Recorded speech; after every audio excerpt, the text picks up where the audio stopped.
Fala galera, aqui é o professor David do Método Acompanhamento. Sou professor de matemática, vou estar aqui ministrando o curso preparatório para o vestibular da Unirv. Estou passando aqui para dar algumas dicas de alguns conteúdos, alguns tópicos que são bem cobrados na prova e que muitas vezes os alunos têm algumas dificuldades em entender ou assusta porque fala, gente, que negócio é esse? Ainda mais na área da matemática. Então eu vou trazer algumas coisas aqui para vocês, alguns facetes de alguns temas, de alguns tópicos bem interessantes. Vamos lá? Nós vamos falar hoje sobre função exponencial. Mas a primeira pergunta que vem é: professor, o que é uma função exponencial? De onde que ela vem, o que ela faz, de onde que ela surge? Galera, uma função exponencial nada mais é do que um meio de você escrever uma função. Não diga. Pois é uma função, só que o gráfico dela não é um gráfico linear, ela não é um gráfico que tem uma reta. Isso é uma propriedade muito importante da matemática.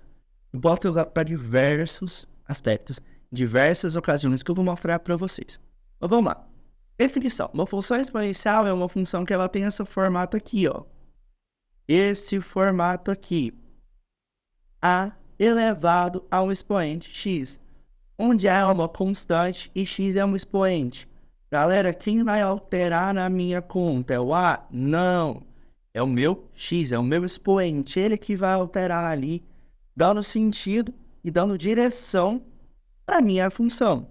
E ele que vai ter essa jogadinha e essa alteração. E tem uma coisa, uma condição que é muito importante. O A precisa ser um número maior do que zero. E tem que ser um número diferente de 1. David, o que isso quer dizer? Na minha função exponencial, o meu A, ele sempre vai ser um número positivo. E essa condição do A sempre ser um número positivo interfere muito no que nós entendemos da função exponencial. Beleza? Vamos lá. Nós temos, então, algumas coisas interessantes. Nós temos uma função que o crescimento dela, ele é elevado quando o A ele é positivo. Ou seja, a função ela cresce quando o seu A ele é um número maior do que 1. E uma função ela decresce quando o seu A ele é um número menor que 1. Beleza? E a gente consegue observar isso por esses gráficos aqui. Isso aqui é o gráfico de uma função crescente, ou seja, 2 elevado a x. 2 é um número maior do que 1. Então, ela tem essa carinha aqui, ó. Você tá vendo que a curvatura dela tá crescendo? Quanto mais o meu valor de x cresce, maior é a minha curva. Vendo que ela tende a ir ao infinito. E aqui nós temos uma função decrescente. Por quê? O que está alterando aqui nela? O meu valor de x. Você tá vendo que o meu valor de x está diminuindo? Ele está sendo um x menor do que zero, ó. Menos 3, menos 2, menos 1, 1, 2 e assim por diante. O meu y, ele vai diminuindo, certo? Mas de modo que ele não passe o valor de zero. Beleza? Por que ele não passar o valor de zero é uma coisa muito importante. Galera, é aí que mora o macete da equação da função exponencial. Mas eu faço uma pergunta para vocês. O que esses gráficos mostram? O que esse gráfico tem para mostrar para a gente? Tem para a gente entender mais sobre a função exponencial. Dêem uma olhada nesses gráficos. Vou até voltar aqui para vocês verem. O que tem? O que muda deles? O que diferencia eles dos outros gráficos? O que esses dois gráficos têm semelhante? Uma linha. Só? Conseguiram entender? Por quê? O que tem, o que não tem? O que muda de um para o outro? Não? Então tem que vocês olhar de novo. Ó. Galera, vamos lá. A função exponencial, a curva dela nunca passa para a parte negativa do meu eixo y, do plano cartesiano. Vamos voltar lá nos gráficos para vocês entenderem? Olha só. Cara, nunca passa. Nunca. Chega próximo de zero, mas nunca é zero. E ela não passa da curva. Ela vai tendendo a diminuir, até. Chega a ser zero? Não. Por que não chega a ser zero? Lembra lá do formato da equação da função exponencial? Vocês estão vendo que A elevado a x, e o x não importa o valor, ele nunca vai ser zero. Porque não tem na matemática algo que você eleva a um expoente que vai dar zero. Gente, mas isso é válido? Sim. Porque mesmo se o x for zero, sim. Porque se o x for zero, a sua função exponencial é 1. Porque A elevado a zero é 1. Então, ele nunca vai ser um número negativo. E também nunca vai ser um número zero. Ele nunca vai ser zero. E, por consequência, ele nunca vai ser negativo por conta da condição. O A precisa ser um número maior do que 1. Por conta dessa condição, ela nunca vai ser zero. E, por consequência, aquela curva nunca vai ser negativa. Beleza? Vamos lá. Por que a gente fala disso e deu um macete importante para vocês entenderem?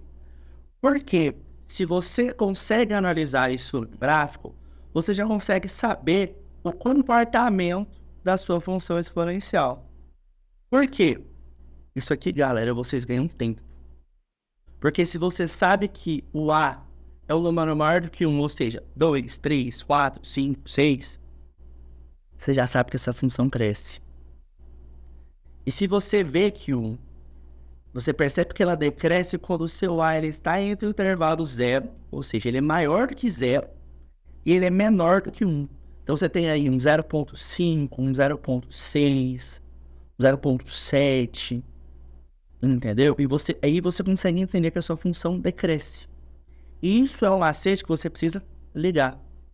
Porque quando você olhar para uma função exponencial, você já vai conseguir ligar os pontos. Nossa, o A então aqui é positivo, maior do que 1, está crescendo. O A está entre 0 e 1, ela vai decrescer. Por quê? Porque não importa o termo, é um termo decimal. Então ele vai decrescer. E aí, lembrando então que ele nunca passa para a parte negativa. E galera, eu trouxe umas curiosidades aqui para vocês. De onde a prova pode cobrar? Que tipo de questão, que tipo de enunciado a prova pode cobrar de vocês? Voltado obrigatoriamente para esses conteúdos, para esses tópicos. Vamos lá. Crescimento populacional. Nossa, Denis, crescimento populacional? Sim, crescimento populacional. Galera, crescimento populacional. Quando você analisa quanto de uma população cresceu naquele ambiente, é sempre um crescimento exponencial, não é um crescimento linear. Ele é um coeficiente, ele é uma equação, uma função que gira em torno de uma função de um crescimento exponencial. Nós temos também a parte financeira. Pode ser pedido para vocês analisar um gráfico financeiro que tem um comportamento exponencial. E se vocês não lembrarem dos detalhes da função exponencial, não vão conseguir desenvolver a questão. 3. As ciências naturais.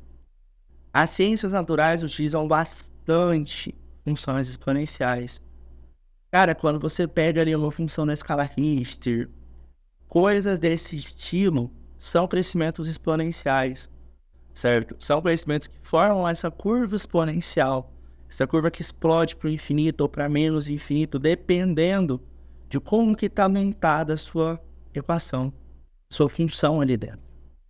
E outro caso, que é um caso muito comum, que foi um caso que nós vimos diretamente no nosso cotidiano, um caso de epidemiologia.